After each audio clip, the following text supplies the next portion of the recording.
Trigger warning. Death and Friends is not a podcast for the light of heart. Many dark and serious subjects will come up. Listener discretion is advised. Skeleton Army. We know what you're thinking. Well, we always do. But especially in this case. We're like Santa, basically. Spooky Santa. So, Satan. No. Mm-hmm. But we know you saw the title of this episode and we're like, guys, come on. Isn't this a podcast about death and history? And to be honest, we thought that too. But then In we that started... accent. Yeah, just like that. But then we started poking around the history of vampires and their origins just on a Saturday. And we thought, hey, it's shocking. But there's a lot about death when you're studying the theoretical undead. So we decided we want to educate your brains. Too far. Play the song? Play the song.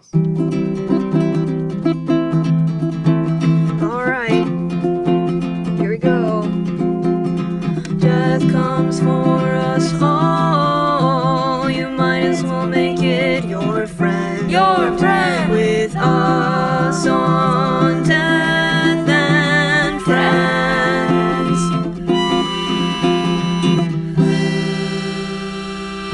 Good evening, Skeleton Army. It's spooky time. Blah. We've got a real killer episode for you today. You're gonna die when you hear about it.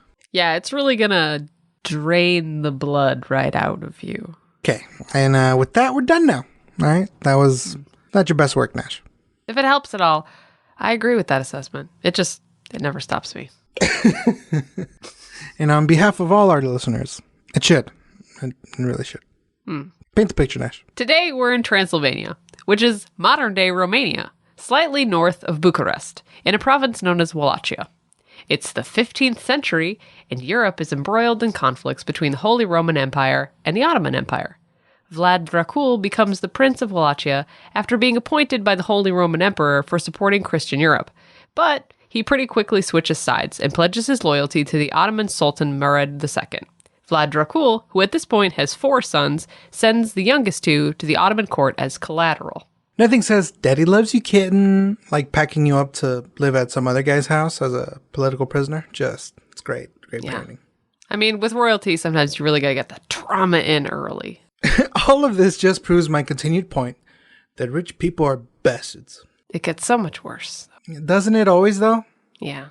So as it turns out, the nobles of Wallachia really did not love this sudden team swap, especially since the people that put Vlad in power were the other team. So they murder Vlad and his eldest sons. Vlad, the original fuck around and find out. Vlad's 3rd son, one of the 2 that were sent to the Ottoman court, who was also called Vlad, spent the next years of his life... Hello, I am Vlad. Meet my son, Vlad. My 3 other sons, Vlad. It's not important.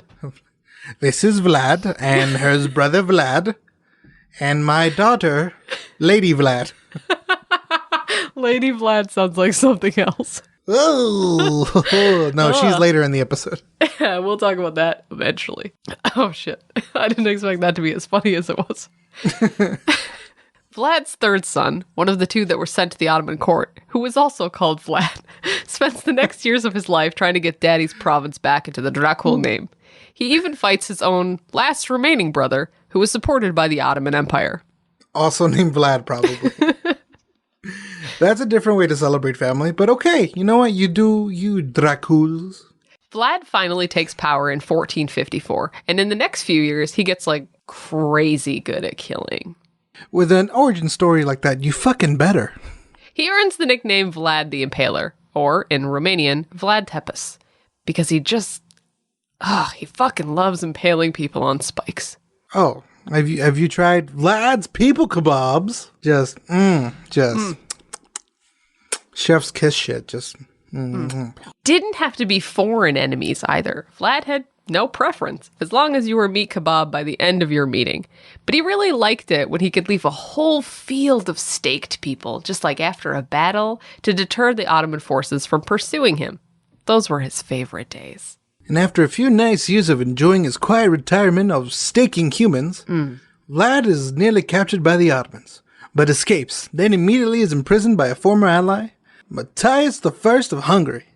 And then he escapes there and retakes the seat as prince, and then Vlad dies, doing what he loves, battling, in 1476. So how is Vlad a vampire, you ask?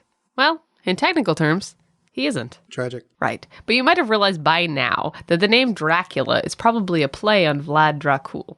And there's probably some other symbolism behind the impaling and the visceral bloodlust of vampires. Look, there's no proof that famous vampire author Bram Stoker even knew what Vlad was famous for, but his notes do hint at knowing the name and origin of our disturbing little buddy.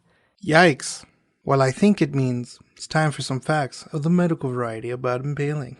Here we go. No. No? No. Why not? No. I'm pretty sure that everybody listening can guess about how much it absolutely sucks to die stabbed with a stick in the ground in an open field where hundreds of your friends and also foes are dying. Plus, the speed at which you die sort of depends on what major organs the spike passes on its way through you. Well, yeah, but I mean, that doesn't mean... Come on. I promise we'll do some medical things later. Now put down your lab coat and get to it. Okay. He always does this, you guys. He does wear a lab coat for medical facts. This is bullshit. It wastes so much time. This is bullshit. I hate you. I know. It fuels me. All right. We're in the country of Hungary. The country of Hungary. In the very early 17th century, Countess Elizabeth Bathory's husband just died. Maybe she's lonely. Maybe she's bored. Maybe it's Maybelline.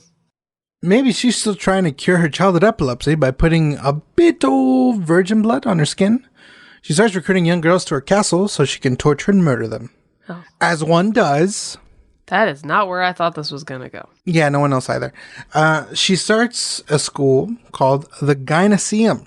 Which is Greek for the part of your house that's just for ladies. This is not a metaphor. This is real. She tells everyone it's for girls to learn etiquette, with the emphasis being that even girls who weren't necessarily of royalty or well-connected could go and move up the social ladder. Pretty dope, right? Yeah. And word gets out, though, about, stuff. I mean, obviously someone's going to be like, hey, I haven't heard from my kid in like a minute. Pretty much. Yeah. By 1610, the rumors are so bad, the king assigns someone to pop by the castle and, check on it, just in case there's some crimes. And that guy comes back and he's like, yeah, shit is not okay in there. And that is, okay? The opposite of okay. Not that. Yes. He would Holy later shit. he would later go on to write a letter to his wife saying that he found Bathory just casually eating some dinner. But he also found a dead girl and another girl who was, and this is a quote, living prey. It's metal as hell, dude. Yeah. Sources estimate there were about 300 victims, and so Elizabeth Bathory holds a Guinness Book World Record for most prolific female serial killer, which is just the most... So many. Bathory went to trial for her crimes. And that's sort of in quotes, because she was rich. Sort of. She was rich and powerful, and the government really, I cannot stress this enough, really did not want the public to know about how long they let this thing go on for. Yeah. Even more proof that rich people are trash. What a bop. There were over 300 witnesses to varying degrees. Many of them testified on things that they heard about from other witnesses, or gave evidence under duress or torture themselves, and some of those same witnesses went on to be executed, or just sort of disappeared. So do with that information what you will. She was eventually charged and put under house arrest. In some reports, she was in a bricked up room and left to die. But in others, she just couldn't leave the castle. She gets imprisoned in 1611, but finally dies in 1614, so probably the second one. Right before she goes to bed one night, she tells her bodyguard that her hands are cold, and in the most incredible flex possible, her bodyguard dismisses this with, "Don't worry about it, just go to bed," and then they find her body in the morning. Points for that guy. Right, I'm kind of hoping this is a Jeff situation, like, she was like, "My hands are cold," and he's like, "Whoops, I accidentally stabbed you in the face." Probably not. That's probably not it. Just like, I'm cold, stab! He just finally snaps after 3 years of listening to this bitch. He's like, Oh, no, just, he's trapped in the room with her. That's why he's upset. fucking Christ, this is the worst assignment. Look, here's the thing about Elizabeth. She probably wasn't drinking blood or even rubbing it on her skin to keep it young, which is what most people have heard about her. The thing that It rubs the blood on its skin. well, that was like a common treatment for epilepsy. They were like, you're not going to have fits anymore if you cover yourself in blood. Just, red on the face, you know? Sometimes there was also like powdered skull. Wow. Yeah. The thing that gets translated into vampiric legends from Elizabeth Bathory is the bloodlust of it all. You don't get into the Guinness Book for chump shit. No one cares about the guy with longish nails that's great for breaking up wheat. No, they care about the guy who's essentially an invalid because he can't move or do anything because his nail game is so strong his nails curl and they're taller than he is. Are you on drugs? Too much? It's gross. Nails are gross. Face is gross. Yeah. Super mature. Let's turn to the real world origins of vampires for a second. Fun facts with Nash. Vampires don't just appear from death mythology and really fucked up serial killers. Woo. In fact, a lot of what we fear about vampires comes from our fear of corpses and not totally understanding body decomposition. The earliest stories about vampires always describe them as distorted human creatures with blood trickling out of the mouth and these long, creepy fingernails. But those are just stages of corpses being corpses. See, a few days after death, all the gases in a body sort of build up, and they bloat and discolor. Then, as the gases release through wherever they can get out of, the skin recedes, giving the appearance that the body is thinned out. And then the hair and the nails have grown since death. The gases expelling also force out any liquid in the body, hence the blood-like substance coming out of the mouth. Gross. So, what do you do if you're afraid of your loved ones becoming vampires after death? It varies across the world, but here are some common things you can do. Sometimes decapitation of the corpse was best. Hard to go around biting people without a head, am I right? Yes, exactly. Alternatively, sticking a corpse to the ground or else burying it with an iron was said to stop the corpse from rising. In 16th century Venice, bricks in your mouth of corpses were the trick, as discovered by archaeologists in 2006. Other grave goods give us different insights to the wisdom of the day. Garlic, lemons, hawthorn branches, or bullets have been found in the graves and attributed to vampirism. Records and historical documents also give us some insight on this. Sometimes holy water was used, or exorcisms, and in other places, bones and remains were burned before burial or else completely dismembered. So let's talk a bit about the origins of the vampire. There are a bunch of ancient vampiric-like creatures that feed off the living in pretty much every culture, just all of them. In the ancient world, the word vampire doesn't exist on its own, but demons who drink human blood are everywhere. Literally, just all over the place. Check your bed, under it. It's there. Yeah. Oh, yeah. Your toilet? Mm-hmm. No. Yeah. On the top one, though. So, make sure you keep that closed. But, for example, demons in Persia and Babylon and Assyria to the Jewish figure of Lilith or Greco-Roman's Hecate. While most people think that Bram Stoker was the first one to introduce the vampire into contemporary literature, he was actually the third. Numero tres. Bronze medal. Nothing to be ashamed of. Our modern vamp shows up first in 1819 with John Polidore's work, The Vampire, spelled with a Y, which was written for that famous Who Could Write the Scariest Story competition with Mary Shelley and Lord Byron. You know the one where she wrote The Modern Prometheus? Oh, yeah, that. It has some other name. I can't remember what it is, though. Fuck it. Whatever. Yeah, not important. Then, in 1872, Irish author Sheridan Le Fanu, don't know if I'm saying that one right, publishes Carmilla, a story about a young lady who is preyed upon by a lady vamp. Ooh. They're making macaroni, Nash.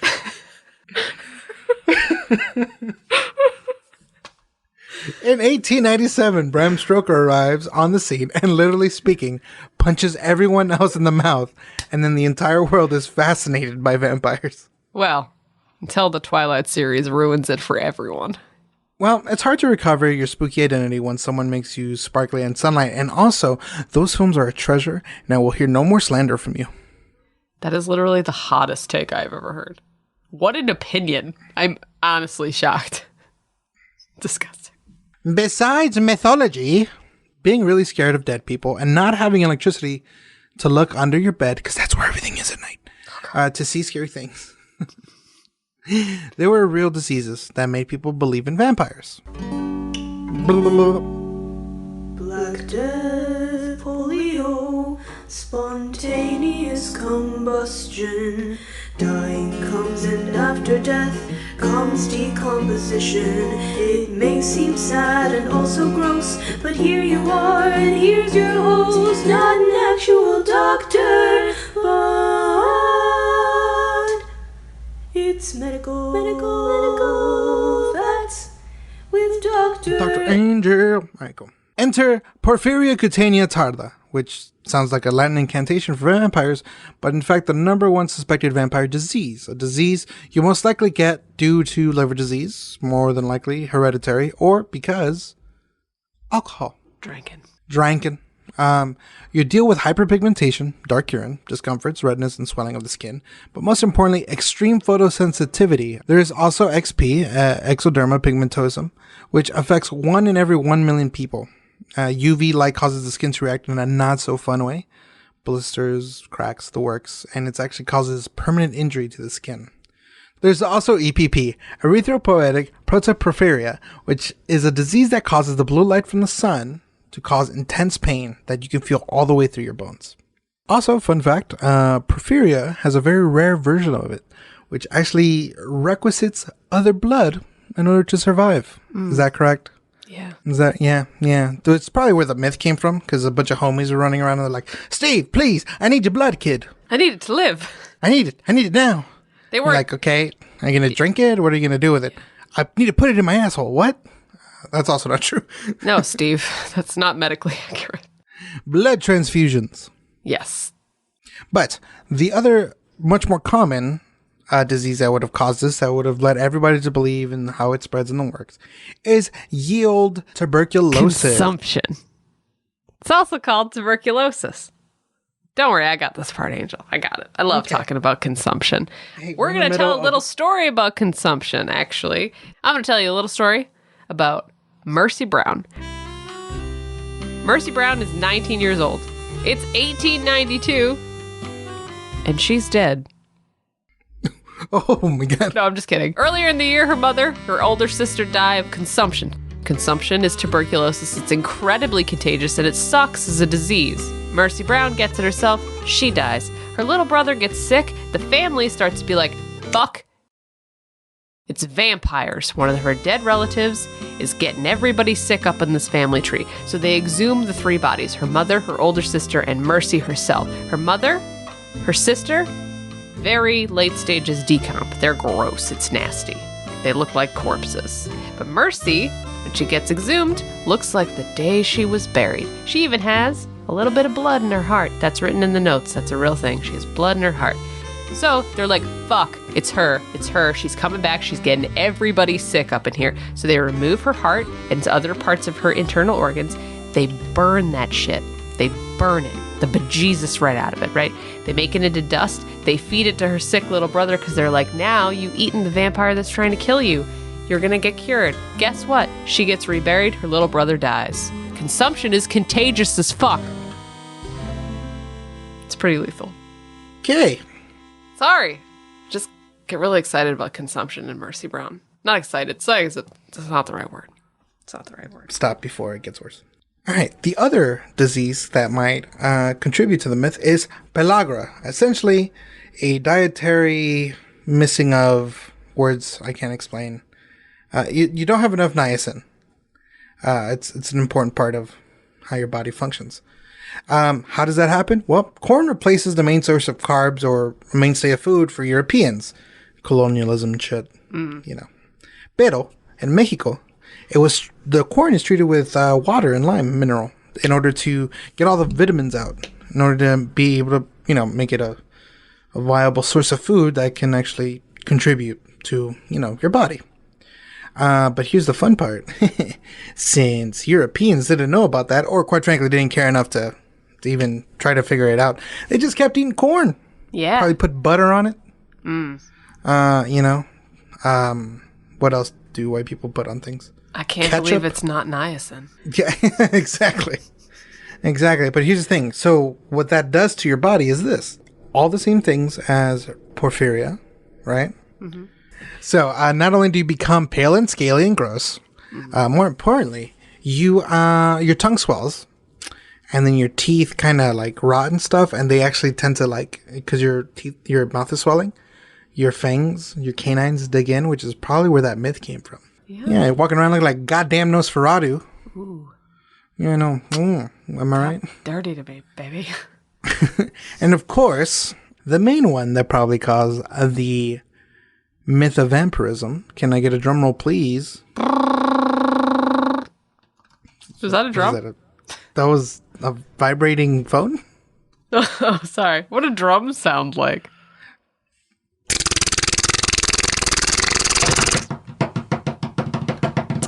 Fucking rabies. What? Yeah, rabies. You know, the disease that you can get from animals, most likely than bats. Oh, look. Bats. Bats. Isn't that crazy how that happened? That's fucking crazy. Yeah. Wow. Yeah. Well, you get rabies from the bat. You get all foamy in the mouth, and you're aggressive as shit. You're like the worst part of you. All awaken. You're horny. You're sickly. You're foaming at the mouth. You're bleeding from every orifice. And if somebody's like, hey, bro, are you okay? You're like, get away from me. And you start biting people. So, yeah. And of course, rabies is a death sentence if you don't get it treated like immediately. So you can also see where the undead section kind of slots in there. Mm-hmm. Yeah. So super fun things becoming a vampire. Not nearly as sexy as Tom Cruise made it seem at first. Or even Bram Stoker. Or Sheridan Le Fanu. Or Vlad the Impaler. If only he was impaling other things instead of people. Well, yeah, people, but maybe not violently. Well, I mean, his whole thing was like conquering places. I was trying to make it a sex metaphor. Yeah, but it just kind of got sadder. Oh. So what did we learn today? Well, vampires. They're not real. Or are they? No. But their inspiration was real. Rich assholes with fucked up families. And also a deep misunderstanding of disease and also medicine. But what we know for a fact is this. Twilight sucked. You son of a bitch. On that sparkly note, that's the episode. A special thanks to the wonderful Amy Doe for the jingles, and a special thanks to you for listening. Please remember to subscribe on iTunes, Spotify, or wherever you get your podcasts. A rate and review would also be nice. And also follow us on Instagram and Twitter. I'm at Gorilla Jokes. And I'm at It's Nash Flynn. And of course, follow the podcast at Death and Friends Podcast. And hey, if you love this show, we've got a Patreon now. It's mostly to cover our sound guy's medical bills.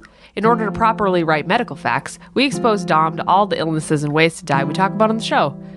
This week was pretty rough. I mean, there were like 4 illnesses, 2 serial killers, so he doesn't feel that great today. He's not super excited about the steak. Yeah, no. He really wants to get that out. So check out our Patreon at patreon.com/deathandfriends. And remember, hey, you there. Yeah. You're loved. No matter. If you don't want to be your own friend, we'll be your friend. Please accept my MySpace request. It has literally been 4 weeks. Till next time, Skeleton Army. Love you. Love you. This has been a Knavery Inc. podcast. Go to knaveryinc.com for more details. Executive produced by Jacob Duffy Hallblad. Audio designed by Dominic Wanzon. The fuck is a knave? Remember, this is a comedy podcast? Don't use it in your research papers.